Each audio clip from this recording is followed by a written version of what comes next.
स्वागत है आप लोग का हमारे इस YouTube channel English by Nitish Kumar पे। तो आई होप इस लॉकडाउन में आप लोग की पढ़ाई भी काफ़ी अच्छी चल रही होगी। तो आज मैं आपको वोकैब के दायरे को कंफर्म कराने आया हूँ कि किस तरह से एग्ज़ाम में पूछे जाते हैं, और अगले सेक्शन से मैं आपको वोकैब भी साथ ही कराता चला जाऊँगा। ठीक है, तो आपका समय ना बर्बाद करते हुए सीधे मैं अपने टॉपिक पे आता हूँ। तो आज मैं आपको पढ़ाऊँगा नहीं, लिटरली स्पीकिंग मैं सीधा बोल रहा हूँ, मैं आज आपको पढ़ाऊँगा नहीं। आज वोकैब कितने तरीके से सीखे जाते हैं, इससे कितने तरह से क्वेश्चन आते हैं आपके एग्ज़ाम में, ये मैं आपको सारा चीज़ एक ही फ्लो में कंप्लीट कराऊंगा। ठीक है, क्योंकि आप कोई भी एग्ज़ाम, कोई भी युद्ध लड़ने से पहले उसकी रणनीति बनानी बहुत ही ज़रूरी होती है। उसी तरह से यानी आपको एग्जामिनर कहाँ छांटना चाहता है ये आपको जानना बहुत ही ज़रूरी है, वो आपका गुरु आपको ज़रूर बताएगा। ठीक है, तो हमने लिख दिया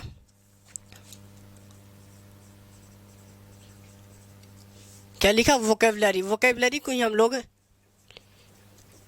लेक्सिकल के नाम से जानते हैं। वोकेबलरी को ही किस नाम से जानते हैं?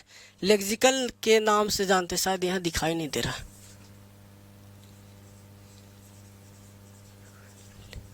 वोकेबलरी लेक्सिकल के भी नाम से भी इसे जाना जाता है। वोकेबलरी को लेक्सिकल के भी नाम से जाना जाता है। तो वोकेबलरी कितने दायरे से पूछे जाते हैं हमारे एग्ज़ाम में, वो डिस्कस करते हैं। चलिए आइए। तो सबसे पहले दायरा होता है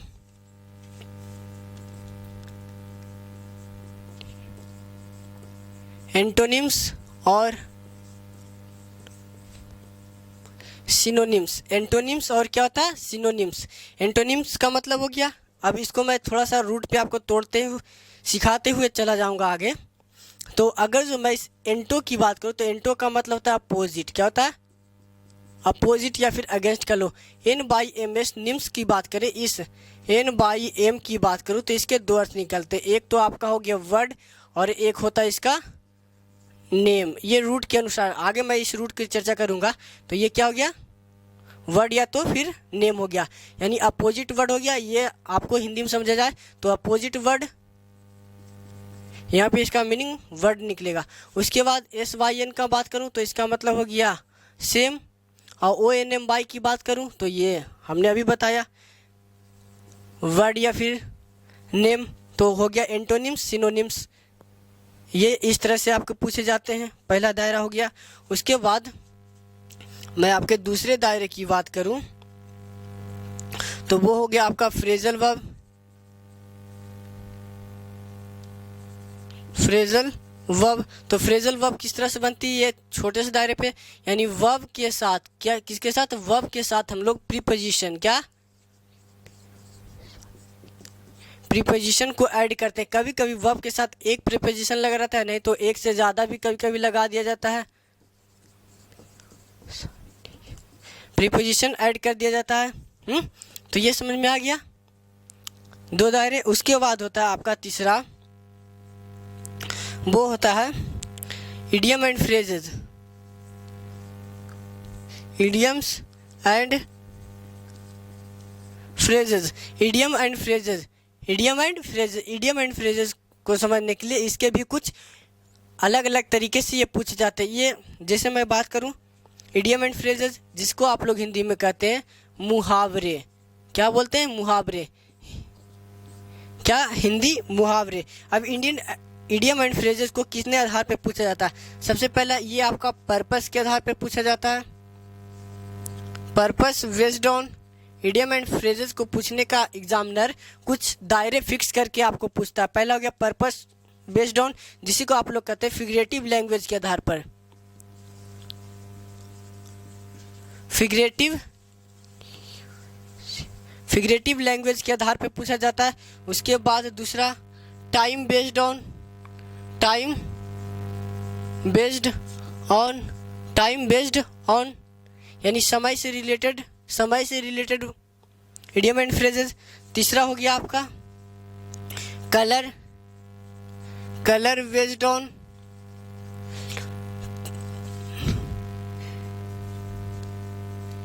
नंबर बेस्ड ऑन।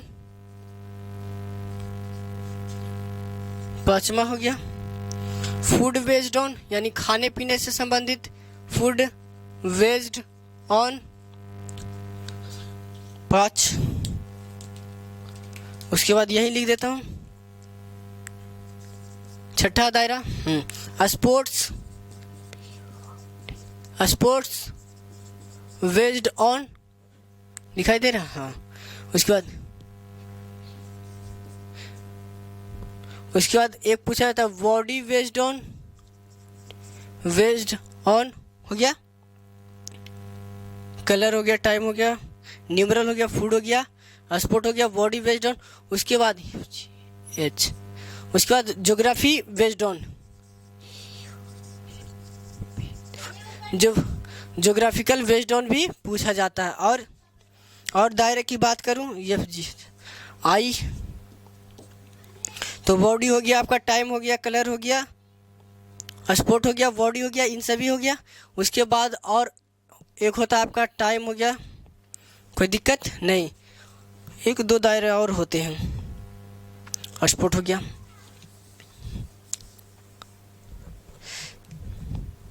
इतने, इससे और कुछ दायरे होते हैं, वो मैं आपको पीडीएफ के जरिए करा दूंगा।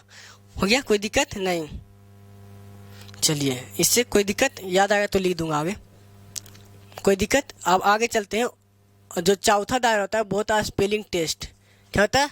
स्पेलिंग टेस्ट होता है। क्या होता है? Spelling test. स्पेलिंग टेस्ट में क्या करते हैं? स्पेलिंग टेस्ट को ही हम लोग करेक्ट द स्पेल्ड वर्ड के नाम से जानते हैं। करेक्ट द स्पेल्ट वर्ड, यानी आपको 4 चॉइसेस दी जाएगी, उसमें से कोई एक वर्ड क्या रहेगा? गलत रहेगा। क्या रहेगा? गलत रहेगा। तो ये स्पेलिंग टेस्ट के आधार पर ही आती है। जैसे मैं आपके सामने एक बात करूं, डेफिनीशन। क्या होती है डेफिनीशन? लेकिन कई बार एक बार आया हुआ था, तो ये सीजीएल में दिया गया था डेफिनीशन। क्या दिया था? डेफिनीशन। इसकी रियल प्रोनाउंसिएशन क्या होती है? डेफिनीशन। लेकिन कई लोग पढ़ते इसे डेफिनेशन, इसलिए कई लोग इसे डेफिनेशन भी लिख देते हैं। तो इसकी रियल प्रोनाउंसिएशन डेफिनीशन होगी। ठीक है, आप इसे उतार ले।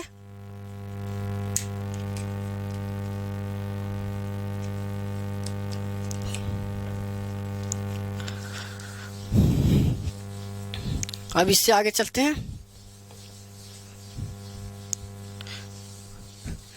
ये इतने दायरे पे पूछा जाता है। अब मैं आपको कॉम्प्रिहेंसिव दायरा पे कमांड करने के लिए तो आपको 2 चीज़ चाहिए, एक हो गया ग्रामर और एक हो गया वोकेबलरी।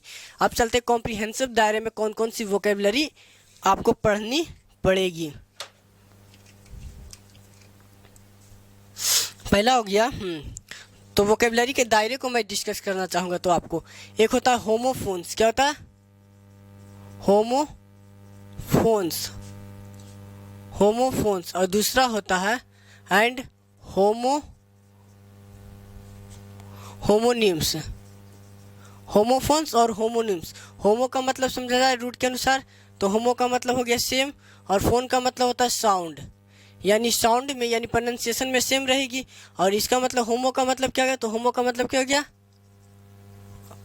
होमो का मतलब तो सेम हो गया। और इस निम का मैंने आपको 2 अर्थ समझाया था, एक होता है आपका वर्ड और एक क्या होता है?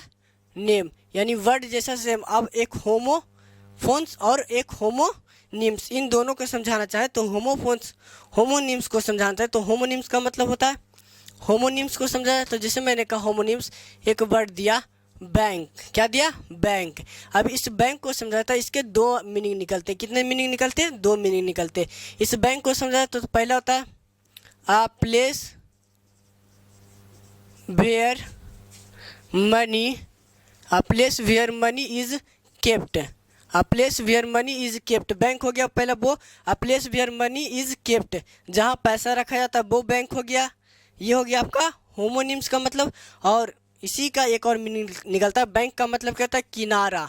क्या बोलते हैं आप लोग? किनारा। जैसे आप लोग बोलते हो बैंक ऑन गंगा, क्या बोलते हो? जैसे हमने बोला Patna is situated on the bank of Ganga, यानी पटना गंगा नदी के किनारे अवस्थित है, तो इससे आप लोग क्या कहते हैं? किनारा। समझ में आया? और होमोनिम्स की बात करें तो जैसे मैंने आपके सामने एक वर्ड लिखा नन। क्या लिखा? नन। और इसी जैसा एक वर्ड होता है नन। इस नन की बात करें तो ये अपने आप में क्या होता है? नन का मतलब जब 2 से ज़्यादा की बात होती, 2 से ज़्यादा में से कोई नहीं, ये नन हो गया।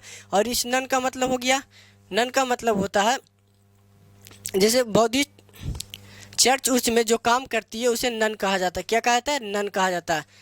जैसे मैं एक और वर्ड लिखता हूँ, ये हो गया होल और एक हो गया होल। ये दोनों के डिफरेंस में अंतर, ये दोनों भी क्या है? होमोफोन्स के ही। साउंड में तो एक ही हुआ लेकिन मीनिंग में क्या हो गया? दोनों डिफरेंस हो गए। इसका मीनिंग एक ही होता है लेकिन दोनों का मीनिंग अलग अलग समझना। इसका स्पेलिंग एक ही होता है लेकिन दोनों का मीनिंग अलग अलग दो निकल जाते हैं।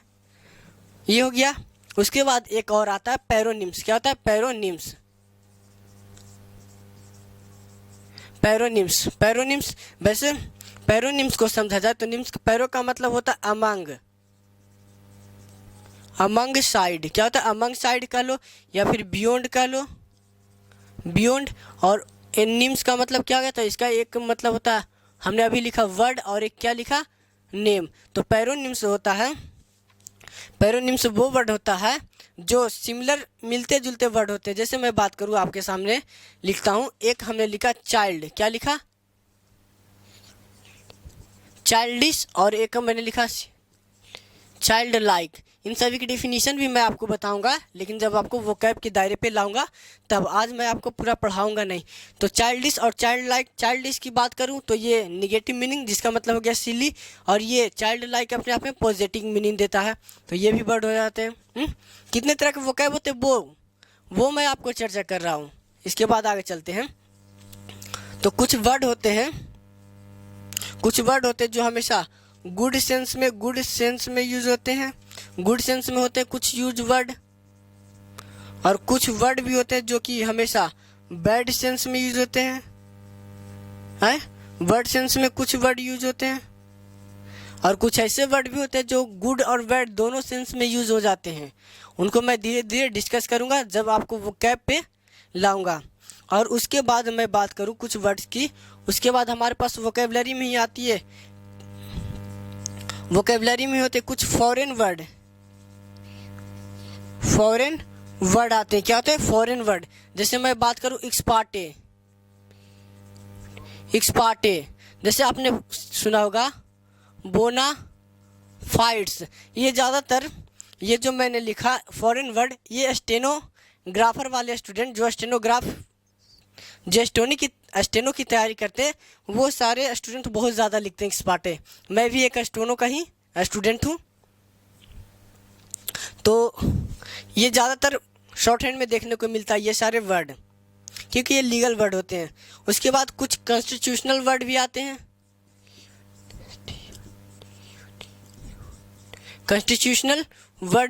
मतलब कॉन्स्टिट्यूशन से रिलेटेड वर्ड भी आते हैं। उसके बाद मैं और बात करूं, हो गया। उसके बाद वर्ब्स एंड कंफ्यूजिंग वर्ब, यानी जैसे मैं एक बात करूं ADVIC एडवाइस और ADVIS एडवाइस।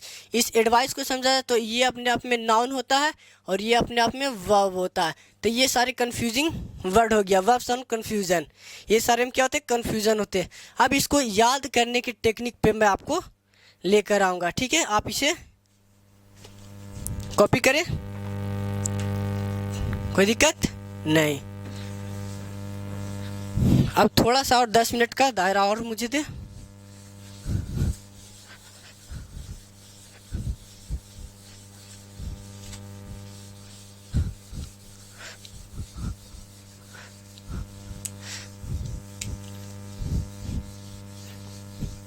चलिए अब वोकैबुलरी को याद करने के ट्रिक्स पे समझते हैं कि वोकैबुलरी को आप लोग कितने दायरे से याद कर सकते हैं।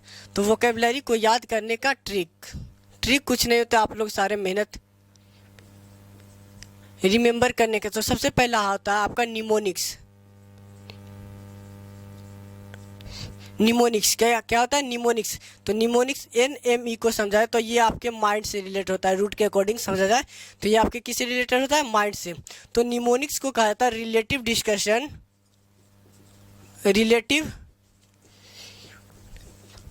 Discussion of a word.